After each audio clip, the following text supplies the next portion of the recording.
નમસ્કાર, મની મેનેજરના આ ખાસ એપિસોડમાં હું આપ સૌનું સ્વાગત કરું છું. તો આજે આપણે ઉજવીશું ગણેશ ઉત્સવ.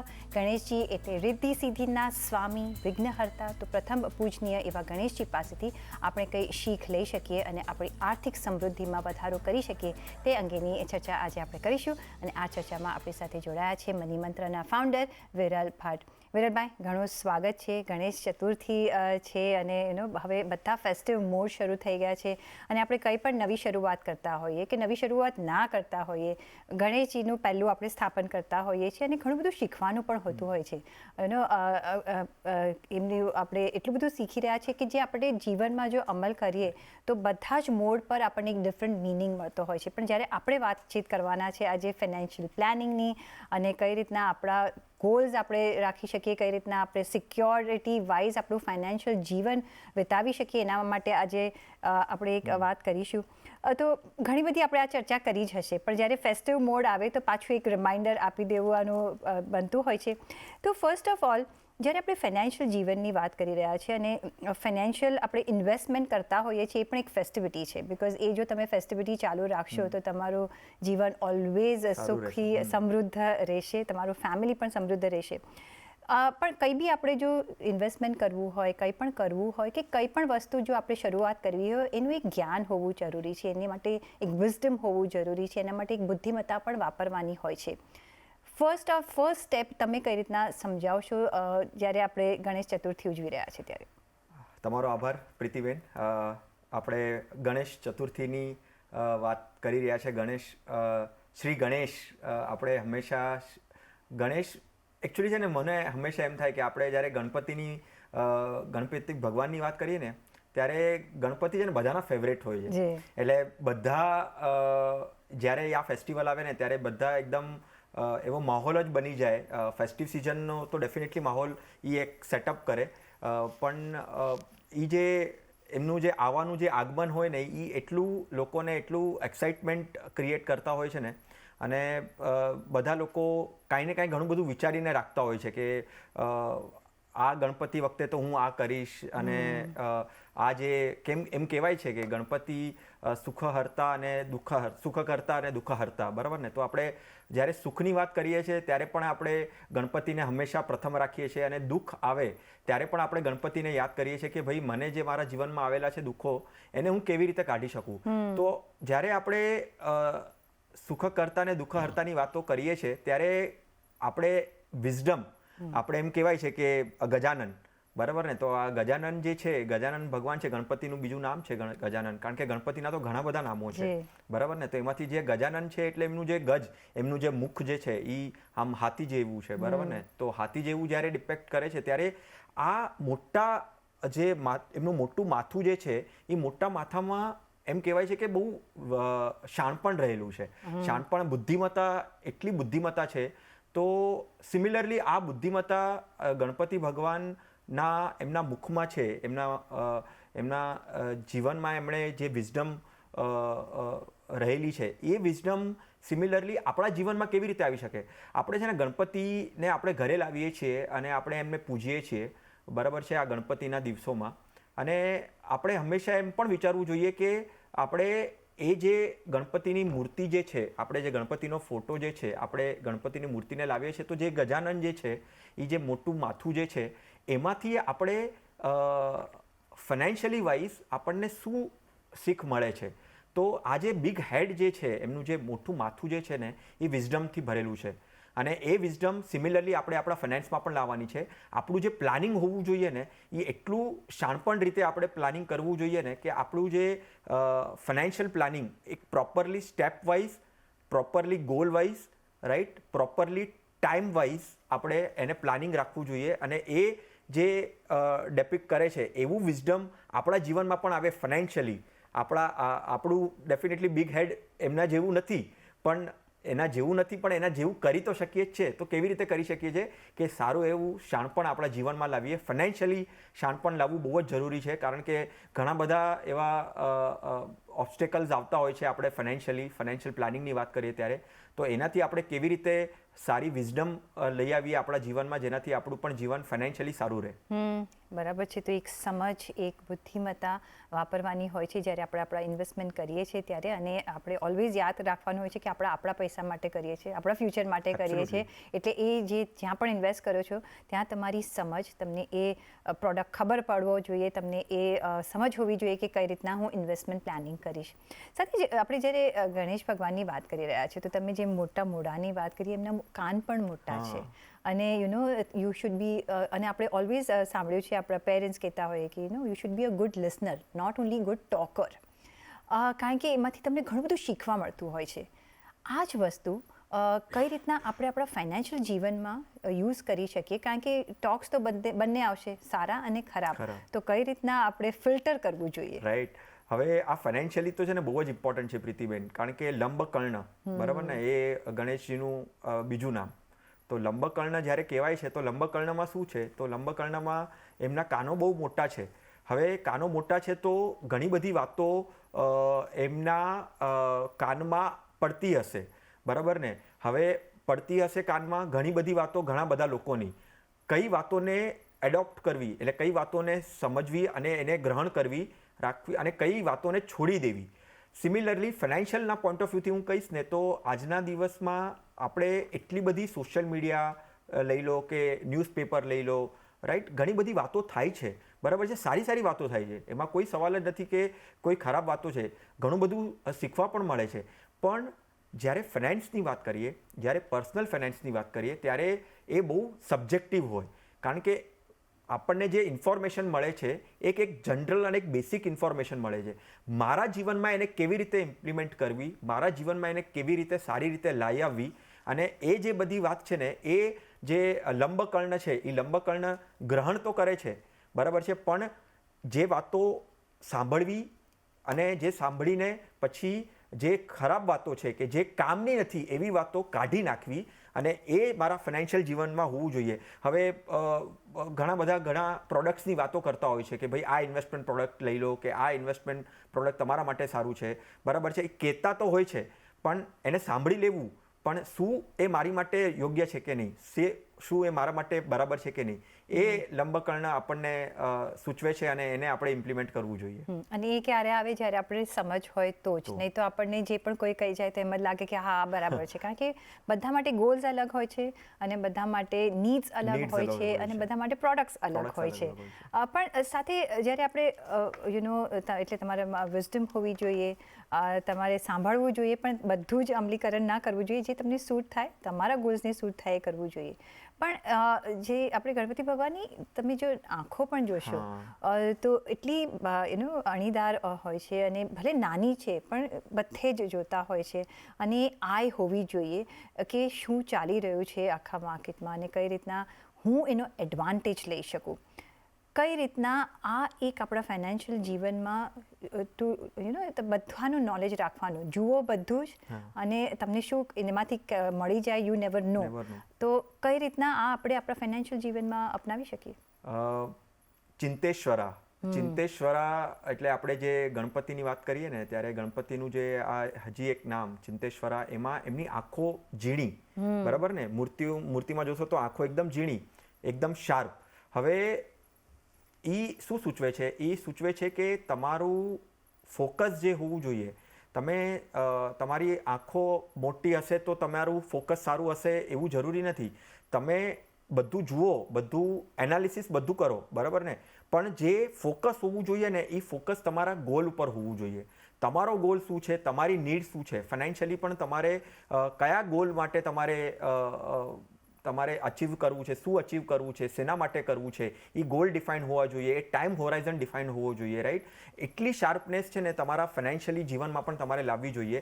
અને આ જે ચિંતેશ્વરા જે છે ને એ તમને બરાબર જ સૂચવે છે કે ભાઈ તમારી આંખો ભલે ઝીણી હશે, શાર્પ હશે, બરાબર છે, તો પણ તમે જુઓ બધું, પણ જે તમારા માટે યોગ્ય છે, તમારા જે માટે એપ્લિકેબલ થઈ શકે, તમારા જીવનમાં ફાઇનાન્શિયલી એ પગલું ઉપાડીને તમે એને ઇમ્પ્લિમેન્ટ કરી શકો ને એવી રીતે તમારો નજરિયો હોવો જોઈએ. એબ્સોલ્યુટલી.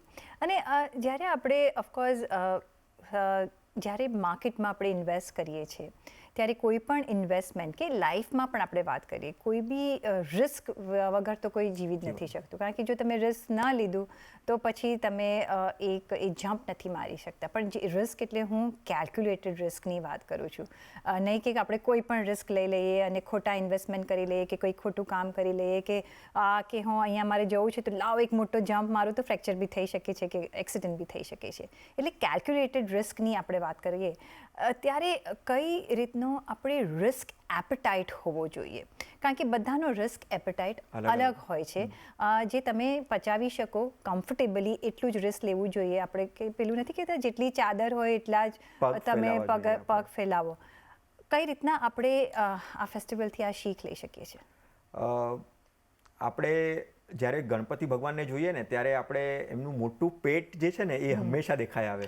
હવે એમાં આપણે એમ વાત કરીએ કે લંબોદરાય, બરાબર ને, લંબોદરાય બહુ મોદક ખાય ને ગણપતિ દાદા. તો એ જ્યારે પેટની વાત કરીએ તો પેટ આપણને એમ લાગે કે આ પેટ કેમ આટલું મોટું હશે. તો આમ જોવા જઈએ ને તો જે જીવનમાં જે મુશ્કેલીઓ આવે એને પચાવવાની, બરાબર છે, એને કેવી રીતે એને સિચ્યુએશનમાં એડોપ્ટ થઈને એ જે મુશ્કેલીઓ આવે એને પચાવવાની અને પછી આગળ વધવાનું.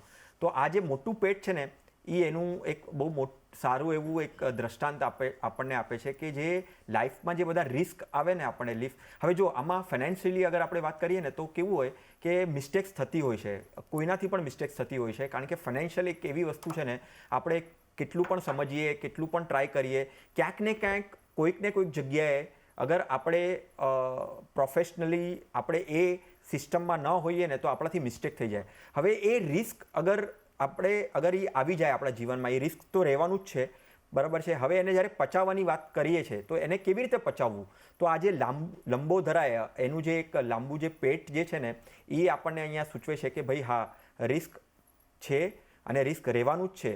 અને હવે એ રિસ્કમાં આપણી મિસ્ટેક્સ પણ થઈ ગઈ છે તો એ રિસ્કને પચાવીને આપણે કેવી રીતે આગળ વધી શકીએ, બરાબર છે. હવે માર્કેટ આપણને લાગે છે કે આપણે ઇક્વિટી માર્કેટમાં ઇન્વેસ્ટમેન્ટ કરવું છે, આપણે કોઈ સ્ટોક્સમાં ઇન્વેસ્ટમેન્ટ કરી નાખ્યું, બરાબર ને. હવે કદાચ ખબર પડે કે ભાઈ 2 વર્ષ પછી 3 વર્ષ પછી કે આ સ્ટોક્સનું જે સિલેક્શન હતું એ ખોટું હતું, કાં તો કોઈ મ્યુચ્યુઅલ ફંડમાં આપણે ઇન્વેસ્ટમેન્ટ કર્યું, બરાબર છે, જે મારા માટે યોગ્ય નહોતું, મારા રિસ્ક એપેટાઇટ પ્રમાણે નહોતું. પણ હવે રિયલાઇઝેશન થઈ ગયું, એને પચાવો, બરાબર છે, એના પર કરેક્ટિવ એક્શન લો અને પછી એના ઉપર કેવી રીતે તમે આગળ વધારીને એને પચાવીને આગળ કેવી રીતે તમે ચાલી શકો, એને કરેક્ટ કરી શકો, એ મિસ્ટેકને કરેક્ટ કરી શકો અને આગળ વધી શકો ને, એ આપણને લંબોદરાએ સારી રીતે સૂચવે છે. એબ્સોલ્યુટલી. એટલે ગણપતિ ભગવાનનો જ્યારે આપણે ફેસ્ટિવલ ચાલી રહ્યો છે અને ગણપતિ ભગવાન ઘણા બધાના ઘરે પણ રાખતા હોય છે અને આ પણ એક સંકલ્પ કરવો જોઈએ કે આપણે કેટલું બધું શીખી શકીએ છીએ. ભક્તિ તો ઓફકોર્સ છે જ, પણ ભક્તિનો આ ભાવ છે જે આપણે ફાઇનાન્શિયલ જીવનમાં આપણે કઈ રીતના અપનાવી શકીએ એ ઘણું બધું આપણે શીખવાનું હોય છે. આપણે વધારે પણ વાતચીત કરીશું.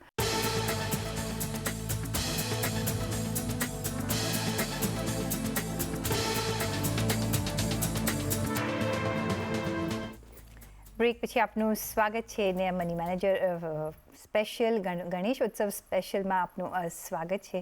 અને આપણે જ્યારે ગણપતિ દાદાની અત્યારના આરાધના કરી રહ્યા છે, આ 9 દિવસ હવે આપણે એક મોડમાં હોઈશું કે ઘણા બધાના ઘરે ગણપતિ આવશે અને આપણે રસ્તાઓ પર જોઈએ એક મંડળ હોય છે ને એકદમ ફેસ્ટિવ મોડ હોય છે, પણ ઘણું બધું આપણે શીખી શકીએ છીએ આપણા જીવનમાં. અને સ્પેશિયલી જ્યારે ફાઇનાન્શિયલ પોઈન્ટ ઓફ વ્યૂની આજે આપણે વાત કરી રહ્યા છીએ તો અમે ઘણા બધા આપણે આસ્પેક્ટ્સ અહીંયાથી સમજી શકીએ છીએ. નેક્સ્ટ આપણે જોઈએ તો ગણપતિ દાદાની જે સૂંઢ હોય છે, બિકોઝ હાથીનું એમનું ફેસ છે ને જે સૂંઢ છે એનાથી એ ફ્લેક્સિબલ એટલી બધી હોય છે કે યુઝ કરે છે ખાવા માટે, પછી આમ જાય છે અને એટલું જ ફ્લેક્સિબલ આપણે પણ હોવું ઘણું જ જરૂરી છે આપણા લાઈફમાં. ઘણા લોકો એવું હોય બહુ રિજિડ હોય છે કે ના આમ જ થવું જોઈએ, હું આમ જ કરીશ, કે મારા ઇન્વેસ્ટમેન્ટ આવા જ હોવા જોઈએ ને હું ચેન્જ નહીં જ કરું ભલે ગમે તે થાય, જેમાં માર પડી જતો હોય છે. શું શીખવાનું છે આપણે?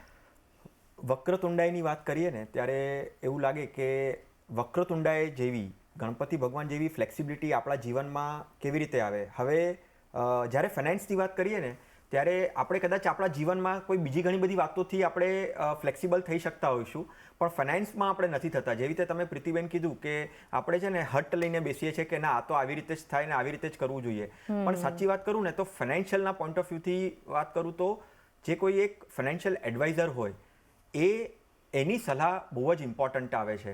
કારણ કે એના માટે તો એવા ઘણા બધા એવા એક્ઝામ્પલ્સ હશે કે એને કેવી રીતે એ એડોપ્ટ કરવું સિચ્યુએશનને, કયા ઇન્વેસ્ટમેન્ટ્સ અગર ખરાબ છે બરાબર છે તો એને ન રાખીને સારામાં કેવી રીતે કન્વર્ટ કરવું બરાબર છે. એટલા જ માટે મને લાગે છે કે આ ફ્લેક્સિબિલિટી જે છે ને એ બહુ જ ઇમ્પોર્ટન્ટ છે તમારા ફાઇનાન્શિયલ લાઈફમાં પણ. તમે કોઈ ઇન્વેસ્ટમેન્ટ્સના પોઈન્ટ ઓફ વ્યૂથી પણ તમે કોઈ એવો સ્ટોક લઈ લીધો કે કોઈ એવું મ્યુચ્યુઅલ ફંડ લઈ લીધું જે તમે બહુ વર્ષો સુધી ચલાવો છો, તમે ઇમોશનલી કનેક્ટેડ થઈ જાઓ છો, તમે બહુ જ બાયસ થઈ જાઓ છો કે ના મને તો આ કંપની તો મને ગમે છે, ભલે મને નેગેટિવ રિટર્ન આપે તો મને ગમે છે. એવું નથી હોતું. ફાઇનાન્સમાં તમે જ્યારે વાત કરો, પર્સનલ ફાઇનાન્સની વાત કરો, ત્યારે કોઈ પણ ઇન્વેસ્ટમેન્ટ હોય, તમારી એક રિસ્ક પ્રોફાઇલિંગ હોય, તમારી એક સુટેબિલિટી હોય, તમારા જે નીડ જે છે, તમારી જે વોન્ટ જે છે એના પર આધારિત જે એક પોર્ટફોલિયો બને છે, એ પોર્ટફોલિયો પર વધારે ઇમોશનલી અટેચ ન થઈને જ્યારે પણ તમારો કોઈ ફાઇનાન્શિયલ એડવાઇઝર કે વિત્તીય સલાહકાર તમને એક એવી એડવાઇસ આપે છે કે ના તમે આને ચેન્જ કરીને તમે આ લો તો તમારા જે આવનારા વર્ષો છે તે કદાચ જે લોસ થયો છે એને રિકવર કરીને એક સારું એવું રિટર્ન્સ તમને મળી શકે છે. તો હા, ફ્લેક્સિબિલિટી ડેફિનેટલી હોવું જોઈએ. અને કેવી હોવું જોઈએ? તો વક્રતુંડાઈ જેવી ફ્લેક્સિબિલિટી આપણા ફાઇનાન્શિયલ જીવનમાં આવે એવી હોવી જોઈએ. જી, કારણ કે ગમે ત્યારે તમારા એડવાન્ટેજ માટે તમારે એક ફેરબદલ કરી લેવો જોઈએ. કારણ કે અમુક આપણે સ્ટોક લઈને વિરેલભાઈ બેઠા હોય અને ઓલવેઝ આપણી હ્યુમન સાયકોલોજી છે કે જો ભાવમાં લીધું હોય ને એનાથી ભાવ નીચે ઉતરી જાય કે એનાથી રિટર્ન્સ ન મળતા હોય તો કે નહીં આવશે પણ એમાં એટલું બધું તમને ટાઈમ લોસ થાય છે અને તમે એક નોટ ડેડ ઇન્વેસ્ટમેન્ટ પણ એ તમે ઇન્વેસ્ટમેન્ટ પર બેસી રહ્યો છો જેનાથી તમે ઘણી બધી ઓપોર્ચ્યુનિટીઝ બીજી મિસ કરી લો છો. એટલે એ ફ્લેક્સિબિલિટીનો મતલબ એમ કે તમારે એક ચેન્જીસ કરી લેવા જોઈએ જેથી તમારા ફાઇનાન્શિયલ ગોલ્સ પર આધાર જે છે એ તમારા બગડે નહીં, તમારા ગોલ્સ તમે અચીવ કરી શકો. અને પાછો ઓલવેઝ મોકો આપતો હોય છે, માર્કેટ આપતું હોય છે કે પાછું તમે એ સ્ટોકમાં રીએન્ટર થઈ શકો જો એ સ્ટોક બરાબર ચાલે છે કે જો એ મ્યુચ્યુઅલ ફંડ બરાબર ચાલે છે. પણ સાથે એ જ જે નેક્સ્ટ પોઈન્ટ છે એ જ કે જે તમારા ઇન્વેસ્ટમેન્ટ્સ હવે તમે કરતા હો ને કોઈ વખત આપણે રોંગ થઈ જઈએ છીએ, મે બી આપણી ભૂલ હોય છે, કદાચ સિચ્યુએશન બદલાઈ જાય છે અને આપણે ઘણી વખત જોયું છે કે કશે બર્સ્ટ આવી જાય છે તો પણ વિધાઉટ આપણા કોઈ વાંક વગર આપણે એ ચેન્જ કરવું પડતું હોય છે. એ અનવર્ધી ઇન્વેસ્ટમેન્ટ્સનું ફરીથી એક બહાર કાઢીને રિસાયકલ કરવું કેટલું જરૂરી છે? આની અંદર છે ને મને આપણે ફાઇનાન્શિયલ રિવ્યૂની વાત કરવી જોઈએ કે જોતા રહેવું જોઈએ. હા, એટલે એક દંતાએ શું ડિફાઇન કરે છે? અર્ધ દાંત, એક તો દાંત નથી અને એક છે એ અર્ધ દાંત દેખાય છે એમનો. તો જે નથી તો ડેફિનેટલી એને કાઢી નાખ્યો છે કે ભાઈ એ તો ખરાબ હતું. એક થાય ને જેવી રીતે આપણે હમણાં ફાઇનાન્શિયલ ઇન્વેસ્ટમેન્ટ્સની વાત કરી કે એક ખરાબ હતું, આપણે કાઢી નથી રહ્યા બરાબર છે, ફ્લેક્સિબિલિટી હોવી જોઈએ. સાથે સાથે કાઢી પણ નાખ્યું છે તો હવે જે સારું છે, જે અર્ધદાંત છે ને એ સ્ટ્રેન્થની નિશાની છે. તો હવે એ ડેફિનેટલી આપણે અગર પર્સનલ ફાઇનાન્સના પોઈન્ટ ઓફ વ્યૂથી કહીએ ને કે આપણે 10 સ્ટોક્સનો પોર્ટફોલિયો બનાવ્યો કે પછી 5-6 મ્યુચ્યુઅલ ફંડ્સનો પોર્ટફોલિયો બનાવ્યો, એમાંથી કદાચ એક ખરાબ નીકળશે, 2 ખરાબ નીકળી શકે છે, પોસિબલ છે, એવું બની શકે છે બરાબર ને. ઘણા બધા ફેક્ટર્સના કારણે તમારા પોર્ટફોલિયોમાં છે. હવે ડિસિઝન લેવાનું છે કે એને કાઢી નાખવાનું છે, પણ પછી જે બાકી રહેલા જે છે ને એ સ્ટોક્સ તમને ડેફિનેટલી સારી રીતે તમને રિટર્ન્સ આપી શકે છે. એ તમને આમ દેખાવમાં આવી લાગશે કે ભાઈ આ પોર્ટફોલિયો તો થોડોક મિસિંગ પોર્ટફોલિયો થઈ ગયો. પહેલાં 10 સ્ટોક્સ હતા, 3 ખરાબ નીકળી ગયા, હવે 7 રહી ગયા. તો શું મારું જે પોર્ટફોલિયો, મને જે ગોલ છે એ મારો અચીવ થશે કે નહીં? ડેફિનેટલી થશે. જે અર્ધદાંત છે ને એ તમને કદાચ છે ને એ અચીવ કરવામાં બહુ જ હેલ્પ કરશે. પણ એની માટે તમારે શું કરવું પડશે કે રિવ્યૂ કરવું પડશે. એવરી યર તમારે 1 વર્ષમાં 1 વખત તો એટલીસ્ટ તમારા કોઈ ફાઇનાન્શિયલ એડવાઇઝર હોય કે તમે તમારી જાતે તમારે એને રિવ્યૂ કરવું જોઈએ કે શું જે કોઈ ખરાબ એવો દાંત તો નથી કે જેને મારે કાઢી નાખવો જોઈએ અને પછી મારો જે અર્ધદાંત છે એના ઉપર મારે ડિપેન્ડ રહીને મારી જે સ્ટ્રેન્થ છે એ મજબૂત કરવી પડશે. તો રિવ્યૂ તો કરતા રહેવું જ જોઈએ, કારણ કે તમે જો રિવ્યૂ નહીં કરો તો તમને ખબર કેવી રીતે પડશે કે તમારા જે રોકાણ છે, તમારા ગોલ્સને આધારિત કામકાજ કરી રહ્યા છે કે નહીં, અને ઓલવેઝ એવું થશે, કોઈના જીવનમાં એવું નથી થતું કે બધા જે રોકાણ કર્યા એ ફ્લરિશ જ થાય છે. અપ્સ એન્ડ ડાઉન્સ આપણે જોતા જોઈએ છીએ ને, એટલે જ આપણે એસેટ એલોકેશન અને ડાયવર્સિફિકેશનની વાત કરતા હોઈએ છીએ કે જો તમારો એક પ્રોડક્ટ ના ચાલે, એક સ્ટોક ના ચાલે, બે સ્ટોક ના ચાલે, પણ બીજા તો સ્ટોક્સ તમારા માટે તમારા ગોલ્સ અને અચીવ કરવા માટે ચાલતા જ હોય છે. એટલે એક ફ્લેક્સિબિલિટી હોવી ઘણી જ જરૂરી છે. ઇમોશનલ ન થઈ જવું જોઈએ, એ વિરલભાઈએ પહેલાં જ કહ્યું છે. પણ આપણે ગણપતિ ભગવાનના 4 હાથ હોય છે, એમાં ઓફકોર્સ લાડુનું તો ફર્સ્ટ મહત્વ છે, પણ એક એમના હાથમાં એક્સ હોય છે, એટલે કુલ્હાડી જેવું હોય છે. એ શું રિપ્રેઝેન્ટ કરે છે અને કઈ રીતના આપણે આપણા જીવનમાં એ અપનાવી શકીએ છીએ?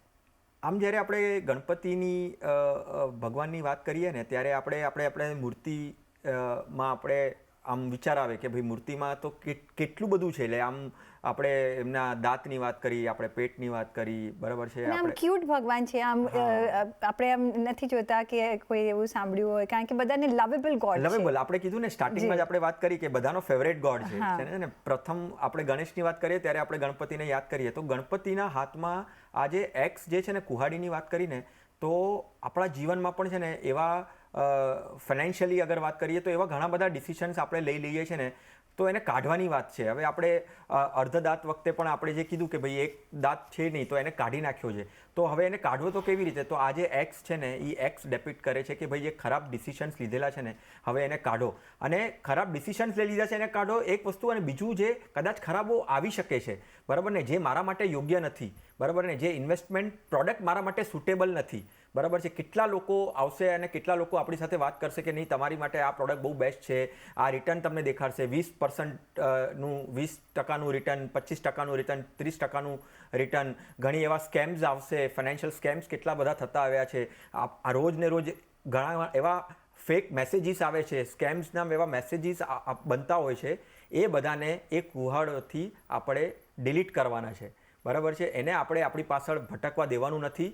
અને એ આપણને ડેપિક્ટ કરે છે કે જે ખરાબ વસ્તુઓ છે ને, એને ભાઈ આપણા જીવનમાંથી કાઢો. ફાઇનાન્શિયલી પણ જે ખરાબ છે, એવી કોઈ ચીટ ફંડ્સમાં તમારે નથી નાખવાનું, કે એવી કોઈ સ્ટોક ટિપ્સમાં નથી નાખવાનું જે તમારા માટે યોગ્ય નથી. પહેલાં એની સમજણ લઈ લો, કેટલું યોગ્ય છે, શું છે, એનું બેકગ્રાઉન્ડ સમજી લો, અને પછી જરૂર પડે તો એને એ એક્સથી કાઢી નાખો. એબ્સોલ્યુટલી. અને last but not the least, અને જે ગણપતિ દાદા સાથે ઓલવેઝ આપણે જોઈએ છીએ ને, વી વન્ડર કે આવું વાહન એમને ચૂઝ કર્યું ને, એ છે ઉંદર મામા.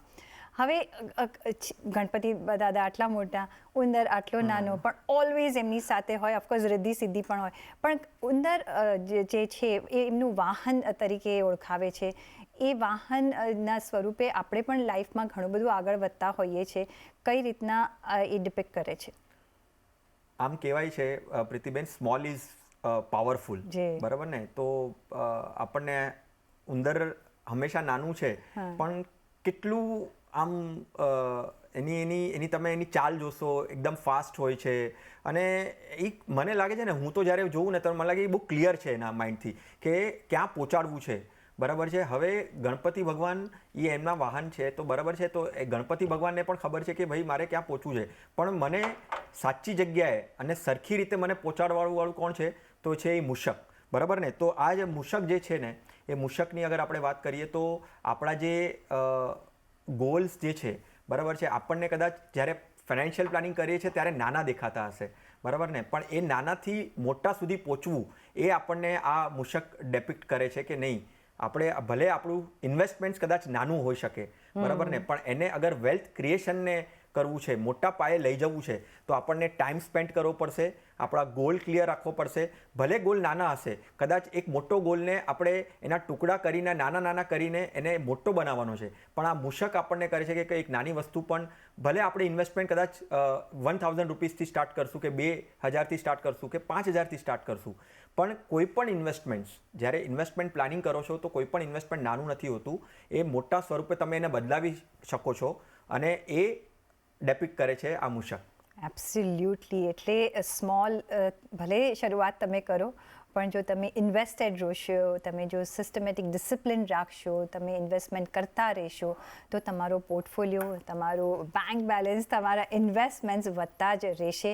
અને એ જ આ ડિપિક્ટ કરે છે કે એક તમારું એક જે વાહન છે એની સ્પીડ ઓલવેઝ ચાલતી રહેવી જોઈએ અને આપણા પૈસા આપણા માટે કામ કરતા હોવા જોઈએ, એ જ એક શીખ આપણને મળે છે. તો આજે આજે એક સુંદર પર્વે આપણે ગણપતિ ફેસ્ટિવલની તો મજા લઈએ જ છે, પણ સાથે સાથે આપણા જીવનમાં શું આપણે લઈ શકીએ એની પણ આપણે વાત કરી. વિરલભાઈ, ઘણો આભાર તમારો અમારી સાથે જોડાવા બદલ, અને સાથે જ મને પણ આપશો રજા, પણ જોડાયેલા રહેજો CNBC બજાર સાથે. નમસ્કાર.